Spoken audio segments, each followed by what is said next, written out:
So, All right. Well, cheers, mate. cheers. Cheers. Welcome back, everybody, to another Ranger and Chow. It's moving day Another episode today, of so fantastic entertainment we have here for everyone today. yeah. Well, I'm just giving everyone a bit of a background on my little schmozzle here. So it's moving day. We're waiting for all the furniture to arrive. So we got bedroom location today on the old mattress with the suitcase in the corner. And what a modern bedroom it is. It looks fantastic. Mate. It's as good as it's getting when you're living out of a box. Anyway, hey, I've got a topic for you. Mm-hmm. So, you know how the Boeing 737 Maxes, the couple of them crashed and they stopped them flying and they grounded them all worldwide? No, but I'm betting you do. Oh, well, so they had grounded all these planes, right? And they're all around the world. There's like hundreds of them. There's thousands of them on the ground. And they've covered up their engines with little dust protectors and their little tubes with little dust protectors so wasps don't build nests in them and stuff like that. But I was thinking, when this is all over and all these 737s are back in the air, I don't know if I'd like to be the first person flying in one of those planes. You know what? You've touched on this in another video earlier in the days. But yeah, you're right. It's scary. There's so many unknowns there. Put it this way, when I was flying and one of my planes used to be serviced, I would never fly in the plane that's just been serviced. I would let somebody else go and do that in case they'd left a bolt loose or something like that, you know. And yeah. A lot of faith in your mechanics there.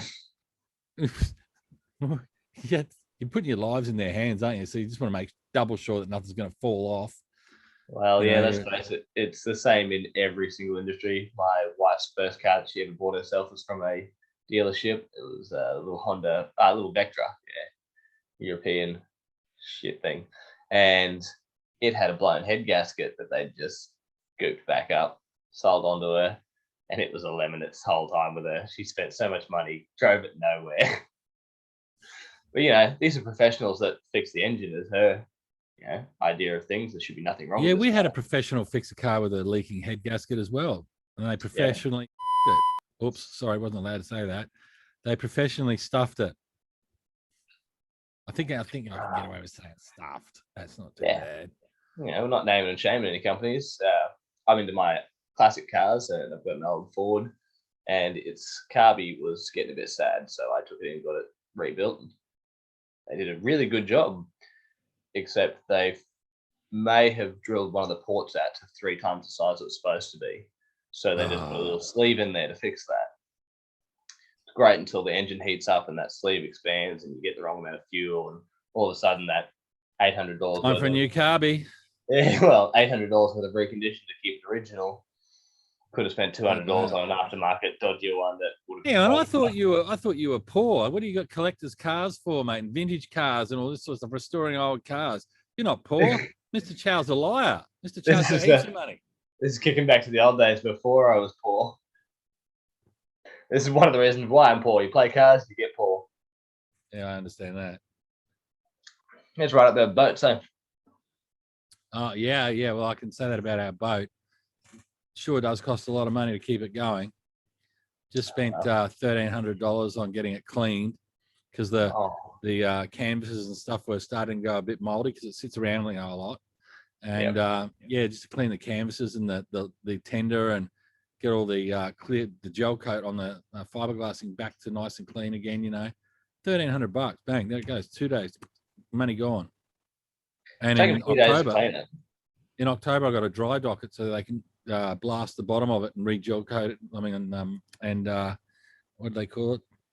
I don't know. They fix the bottom up anyway. So anyway, but that all costs money. What was that? What's that one cost you? The dry docking? Dry dock's $55 a day, and the what they're doing to it costs about another $1,500. Yeah. You know what that's linking back to as well? First world problems. Yes, it does. It goes back to another video. That's right. Well, it's pretty good, on fuel though. It only costs about $60 every time I take it out, so it's not bad on fuel. Yeah, no, you got to be happy with that. I recently bought that Territory the Ford Territory, and everything about it says it's going to be bad on fuel. It's going to be bad on fuel. Everyone talked to it, they're bad on fuel. I filled it up for just shy of $100 for a full tank, and that was from right on empty to full. And it's going to get me over 700 Ks out of this tank. So I wouldn't exactly call that heavy on fuel.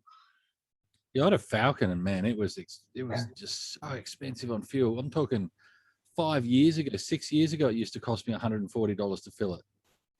Yeah, that's crazy. Anyway. Yeah, first world problems, eh? So well, that's been a really exciting topic, hasn't it? Yeah, well, we definitely stayed on topic, which is good. Really consistent with our personalities. Well, I haven't got much more to say on this topic. Nah, I think we've pretty well covered everything that you've covered again from previous episode. Grab your drink, ciao. Thanks everybody for tuning in. Make sure that you're hitting the subscribe button down the corner there for us. Keep pushing us along. Hope you have a good day. Cheers. Well, you locked up for about 30 seconds then. Maybe on your end. Yeah. So.